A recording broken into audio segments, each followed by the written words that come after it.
Bismillahirrahmanirrahim. Assalamualaikum warahmatullahi wabarakatuh. Salam sejahtera untuk kita semua. Saya tidak sedang bicara sebagai pengamat. Saya bicara sebagai seorang yang tumbuh bersama seragam, turun ke jalan bersama reformasi, dan hari ini berdiri di ruang publik. Apa yang akan saya sampaikan mungkin tidak populer, tapi justru karena itu perlu saya sampaikan. Saya ini anak polisi, tapi bukan anak jenderal. Anak polisi biasa berpangkat Aibtu. Saya tahu betul rasanya beras bulog, tahu bunyi gaji tanggal 1, tahu sunyinya rumah panggung dan bukan rumah dinas.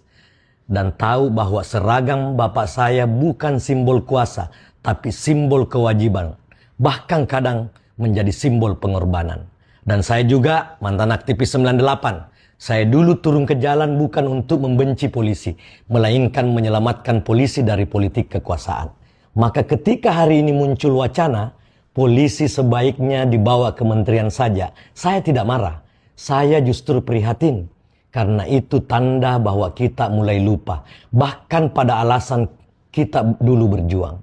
Reformasi 98 memisahkan Polri dan TNI bukan untuk melemahkan polisi, tetapi untuk memuliakan hukum.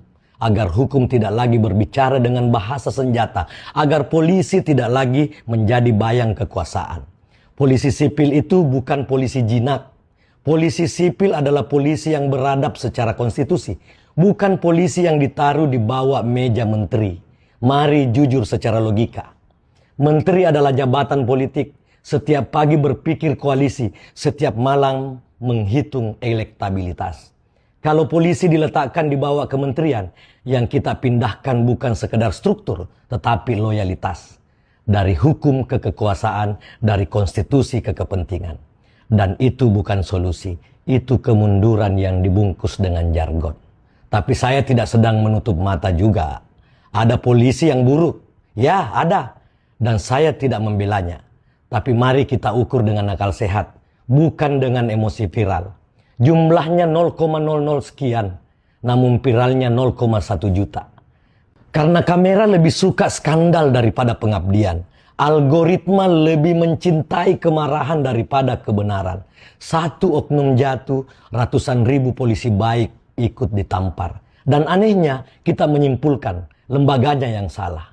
Ini logika malas yang terlalu sering kita pelihara bersama. Sebagai anak polisi, saya tahu satu hal.